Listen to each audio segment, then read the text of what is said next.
This is Media Break. You give us 3 minutes, and we'll give you the world.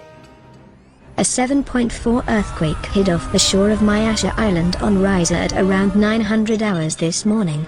Surprisingly, no casualties have been reported as of yet, but Starfleet has already begun evacuation procedures on the island in case of a tsunami.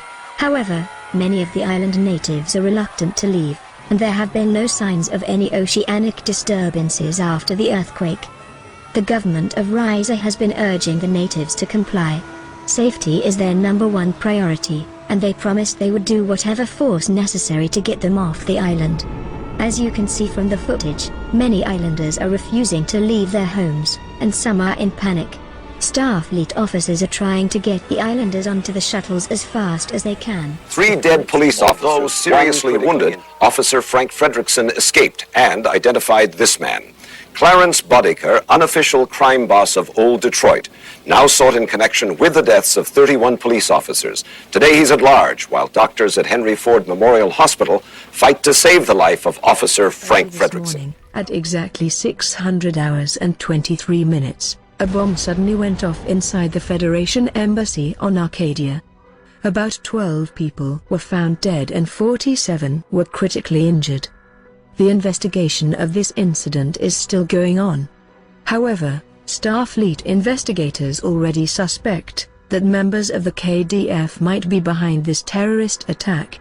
Security has now doubled on Arcadia, and the government is doing everything in its power to prevent future incidents. On the international scene, the Amazon nuclear power facility has blown its stack, irradiating the world's largest rainforest. Environmentalist is dead, gunned down 20 minutes ago by a militant addict of the deadly designer drug nuke. The greatest health threat facing our nation.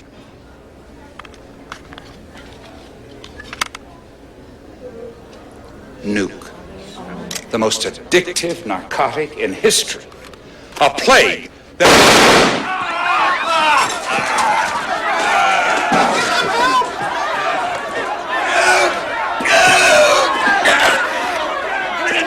Received the following transmission from Cain, convicted murderer and leader of the nuke cult. People want paradise. This just in.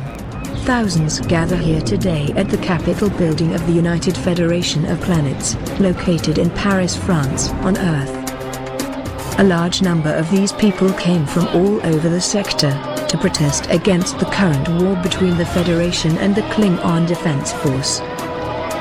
Not only has the Federation been at war with the KDF, but they've also been dealing with other major disturbances such as the Borg, the Romulans, the True Way, the Terran Empire, the Undine, and the possible return of an ancient threat that was commonly referred to as the demons of air and darkness. Many anti-war protesters argue that Federation diplomacy has not been what it used to be, as recent attempts in opening diplomatic negotiations with the Klingons have all but failed. President Okeg has been spending most of his time dealing with the war efforts inside his office, away from public view. It is no surprise that the general public is concerned and upset about the Federation's current situation. The war has put a strain on its residing members, as demand for more resources, ships and personnel increase.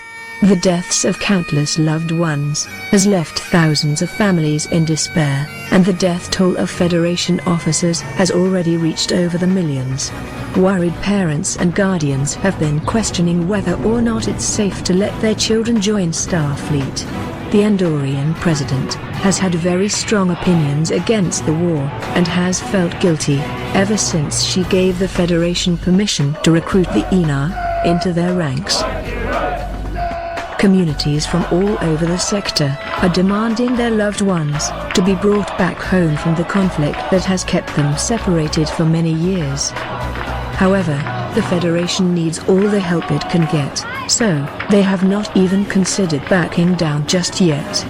But will the people continue to comply with the Federation's requests? Will the Federation adhere to the people's needs back home?